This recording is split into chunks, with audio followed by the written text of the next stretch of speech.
And we're back. You're watching Sports Federation TV. I'm Lenyukta Chetty. Remember, you must like that Facebook page. It's Sports Federation TV on Facebook. And tell us about your Bashu story. If it's funny, if it's emotional, share it with us and you might just win a prize. So remember to do that. And later on in the show, you're still going to get that opportunity to win the case of assorted Bashu's drinks. Now, from the world of climbing, we have two guests who are going to tell us about an exciting development project that's started, and we have Dr. Margaux and Glenn Moncrief. Dr. Glenn Moncrief. Welcome, guys. Thanks. Thanks. Right, so we have to start with you. Are you doctors of climbing? I wish that was my job. I'm a doctor of biology, of ecology. Mm-hmm. Yeah, and the same for me, but Glenn is more specialist about botany and plants, and I'm more about animals. All right. So you both in the natural sciences, very highly decorated in terms of your academics. How did you get involved with the sport of climbing? Well, it's quite a natural link, really. As a biologist, as a scientist, we're spending time outdoors, we're interacting with the natural environment, and climbing is a great way of being involved and interacting with the natural environment. And so it really appealed to me as a person who likes being outdoors, a person who appreciates the natural world. Well, they're making me study it. I might as well climb it. Something like that. And you, Margaux? Yeah, it comes from different side. I think one of the side is also this connection with the natural world, and another side is I'm a very nervous person actually, and I really struggle to calm down. And for me, climbing really helped me to find my self-balance, because you are the only person that can make you go up, and you can't cheat to the rock. If you're like nervous, if you get scared, if you freak out, you're not going to be able to go up. You need to calm down. You need to find that self-inner balance. And climbing really taught me a lot about myself, and that's why I got so hooked by the sport, I think. Oh, wonderful. Now, there's been some, some great movies around climbing, like Everest and Vertical Limit and those kind of things, big budget movies. But there's a lot more to climbing. Hey, you've got a lot more disciplines in the sport itself. Tell us a little bit about that. Well, fundamentally, it's quite simple what you're trying to achieve climbing. You're trying to get to the top of rocks, mountains, walls. But there's different disciplines. We call, when you're climbing up a wall with a rope and there's pre-placed bolts in that wall that you're clipping into for safety, we call that sport climbing. When you're trying to climb up a boulder that's not too high off the ground that you can fall onto mats on the ground, we call that bouldering. There's also traditional climbing, which is climbing up high walls and mountains where there's almost nothing there for you beforehand. You've got to place all the protection, everything that's going to keep you safe, you do yourself. And indoor climbing is growing and becoming very popular as well. So this is where most competitive climbing takes place, inside indoor facilities that people build and people set the routes themselves. Okay. Now, you're here to talk about a specific project that you've started, the Dream Higher Climbing Club. Please tell us about that. It's a short and long story at the same time. I don't know where to start. But at the beginning. At the beginning, okay. So maybe remember when I told you that I really enjoy climbing because it brings you so much balance and you need to be really in control of yourself. Well, I experienced that myself, and I felt this is a great opportunity to teach other people about excellent life skill. Because if climbing is very personal, there is only you that want to go to the top. You also need some team player, you need a partner, you need a belayer, you need a spotter. So it teaches you teamwork as well, and trust, exactly. Yeah. And if it's fun and thrilling, there's also like very strict rules to follow and apply properly, because if you don't apply them, then you have a serious danger of death for you and your mate. So you need to be really responsible. And it teaches you also frustration, because sometimes you can't do something at first and you need to work on it and overcome it. And as I say, you can't be angry at the rock. If you're angry at the rock, you're not going to be able to go up. So you need to work hard, commit hard, but be in control and calm as well. So you have to be like so zen and try to do this amazingly difficult physical feat Yeah, it's, Yeah. wow. I like to say that climbing makes you strong from the depth of your mind to the tip of your fingers, and that's really what it does. So it's a great sport to give to other people that don't have, that may have like frustration issues, or anger issues, or even depression. There've been like study actually showing the multiple benefits of climbing to treat depression recently. So it's really an amazing sport that can complete so many aspects of your life, basically. Wow. It also really makes sense in Cape Town. If you take a look around, you'll see these facilities that are occurring naturally around us all over the place. We have Table Mountain, we have places like the Cedarburg. Cape Town is one of the best places in the world to be a climber. We have some of the best international climbers all over the world come to Cape Town every year to go climbing, because this is the place to be, this is the place to climb. And despite all of those great opportunities, the sport is not really very inclusive. There's only a small section of society that are really getting to have this great experience, and so we want to open this up to more people and share the great experience that we've had climbing with everyone, with more people, and make it a sort of a broader, more inclusive experience. Well, you know, let's call a spade a spade. I think what you're saying is we generally, historically, we'd associate the sport with white people only. But now there's a big effort, hey, to get other groups, other demographics involved in the sport, because it's a beautiful sport. And we live in the most beautiful place in the world To do it, yeah. exactly. So back to the Dream Higher project. What exactly is it centered around and catering for? So basically, when I started understanding that climbing would be such a good sport to get at risk or disadvantaged youth involved because of all the benefit that it will teach to someone, I started thinking like, where can I find youth or like at risk or disadvantaged guys and take them climbing?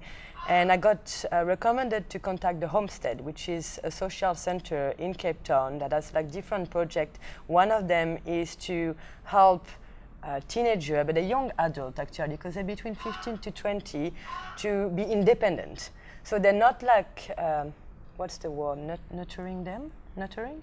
Yeah. Nurturing them. They really like, these guys are really independent. They go to school by themselves, but they have a roof, they have food, they have activities, they are social counseling as well. But they really help to find a job and find their own career, their own path. So I contacted this social center, the Homestead, which is in Woodstock, and offered the social worker to take some of their guys climbing. And she said, well, that's an excellent idea. I don't know if they would want it. Just come and chat to them and see if they would be keen. So we did that, and all of them were like keen to come and try.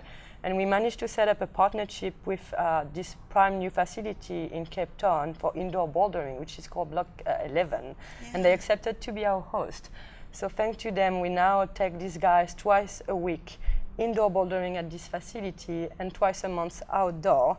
And so we have 20 members and 10 like core members that come regularly and climb with us, and it's really amazing. So just to put this in perspective, you've volunteered Yes. your skill to mentor people who want to start from scratch.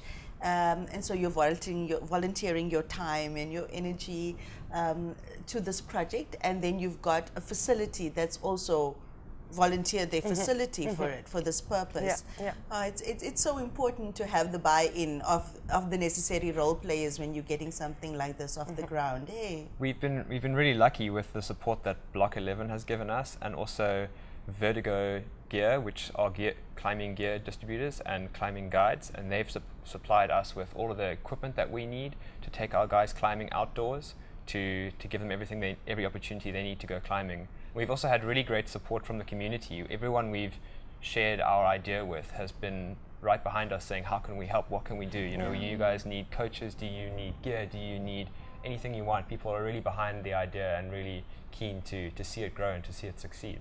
Okay, and for the actual newbies in the sport through this project, how have they responded to it? like Margaux said, every guy who's come to the gym, who's come climbing with us, has been back. There's not one person who's been just once. So they've all been really keen and just had a really fun time, and that's what we're trying to do, just let these guys have a great time. But some of them have shown real interest, and we can see them getting really strong and getting really keen and really motivated to improve and really take the sport on. I've personally been seeing these guys progress so quickly and seeing how much enthusiasm they you're have. climbing harder, you're training harder now. It's making me realize, oh my goodness, I better train harder and get better. These guys are going to overtake me pretty soon unless I up my game. So it's and also, if you me. want to teach, you gotta up your game. Exactly. If you want to teach, if you want to be a good model. Are there similar projects like this in other parts of the Western Cape? Yes, so I've been doing a bit of research, starting this club, thinking, okay, this is a great idea, but you know, if it's a great idea, I must not be the first one having it. So we realized that there was in Rockland this bouldering mecca that is 2.5 hours away from Cape Town. JP Duplessis and the Rockland Ranger has been doing this with the local kids and youth there, offering them climbing opportunities for like a few years now. So we're learning from them as well, and would like to bring our guys together for like a little competition events. And I know also in Johannesburg there are a couple of outreach clubs like this that are started emerging as well. So it would be really exciting if we could get like a fun competitive events with all like this outreach program, and not just the outreach program, but everyone climbing basically in South Africa could get involved and well, you've actually brought some pictures along, so let's have a look. That one specifically. That is at a facility here in Cape Town. Hey, you can tell us more about that? Do you want to? So that's at Block 11, which hosts us, and they allow us to climb there a couple of times a week. They're really supportive, and this is where the local community, the climbing community, really get together in this facility, and we train there and we climb there together. Our guys really enjoy the facility, and they really enjoy the time they spend there. Okay. It's a world-class facility. Let's give a shout out to Block 11 for Yes, the amazing opportunity that they've availed to the project. Where are they based? Just like 5 minutes away from you, Pardon Island, just right you should here. go check it Block out. 11. They probably have a Facebook page. Yes, and it's stuff Facebook, like that. Google, website. So, what does the Dream Higher project need? It needs fun. That's like really the most important things that we want the guys every time they come to have a great experience, to have a smile on their face. Then we need gear. This is also something that we've been lucky enough to have a lot donated already. But for example, we're lacking of crash pad, which is this bouldering mat that we need to take a fall when we climb up a boulder, and basically to organize events as well, this competition when we can bring the guys together with other clubs, going away in the Cederberg for a weekend for like 3 days as well. Transport, petrol, accommodation. We need also, we were looking at your next, I think the next guest, they have like this very nice team member outfit we would need and we want an outfit as well. You know, you feel like a team when you all got matching T-shirts. No, absolutely. Everyone needs matching T-shirts. Yeah, absolutely. Anything for a matching T-shirt. Okay, so how can people get a hold of you if they'd like to get involved in any way? So we have a Facebook page, Dream Higher. We have an Instagram account, Dream Higher, and our email is dreamhigherct For Cape Town at gmail.com. So anyone can get hold of us on any of those channels, and we'll respond straight away. And we're really looking for support from people. If people want to have some gear, leftover climbing gear, that they want to donate to us, that's great. Some funding to help us reach out and go further, bigger with our program, that's really great. And even just a shout out to say, hey, we like what you guys are doing and we're fully behind you. That's also great. Yeah, liking us and supporting us on Instagram and Facebook is really important, because that's how now people know. exactly. So that is really important. What is your dream for this project? How would you like to see it expand? So the most important thing is to carry on maintaining these climbing opportunities through the year. That's like really, really important. So we have set up this structure that works nicely now, and we need to make sure that it will like keep going on. But then we want to make sure that everyone who climbs with us and who's keen to continue can continue. You know, we don't want to let anyone down, expose someone to climbing, and they get all excited, and then we say, well, you know, we don't have any space for you anymore. We want everyone who's keen to have the opportunity to keep going, and we want to grow. Yeah, because it's not like something really important that maybe we didn't mention. It's not only about the climbing, but I personally found the climbing community to be like great and they're amazing people. They're very encouraging. It's not like a selfish sport at all, and there is really little competition between climbers as well. So our goal is to make sure that our guys get integrated to the community. They came to help to set up a competition at Block 11. They stripped the wall, they cleaned the hold, they competed at this competition as well. So we really want them to have a network thanks to climbing, a social network being developed thanks to climbing, and that's really important. Something that maybe we should tell here, this is a good event to offer this, but we would like the climbers to come and join us on the crack days and our outdoor mission. So if you're available on a Saturday, on a Sunday, and you're climbers and you would like to meet the guys, please come and join us during the crack days. Just to be there and show support and say, you know, to encourage the guys. It's not necessarily about, we're very lucky in having some of the top climbers, best coaches in the country. There's our coach, Matt Bush, he's one of the best climbers in the country, and our guys get some, we're giving them the best facilities and opportunities. So, but what we want from the community is just encouragement. We want these guys to feel like everyone's behind them saying, you know, we're here and we want you to just have a good time. Just keep climbing. Just keep climbing and have a good time. That's what we want. To the top. Yeah. Oh, thank you. Thank you for doing this, and thank you for creating a project that's going to benefit people on so many different levels. And we hope you come back and give us great news about the successes of it and other like projects that you guys managed to start. Yeah, thank you for having us. Really, we appreciate it. Okay, great. Well, guys, it's time now for the Bashes competition. Remember that you just need to get your cell phone ready and SMS Bashes to 33090. So all you're going to do is SMS Bashes to 33090. Now, last week's winner is Alim Abrahams. Alim Abrahams, congratulations. Remember that Bashes is one of the oldest cool drinks in Cape Town, and everybody's got a Bashes story with their amazing assorted flavors like ginger beer, orange, pineapple, cola, cream soda. Get out there and get your Bashes drink. After the break, we'll be joined by more exciting sports, so please stay tuned for that.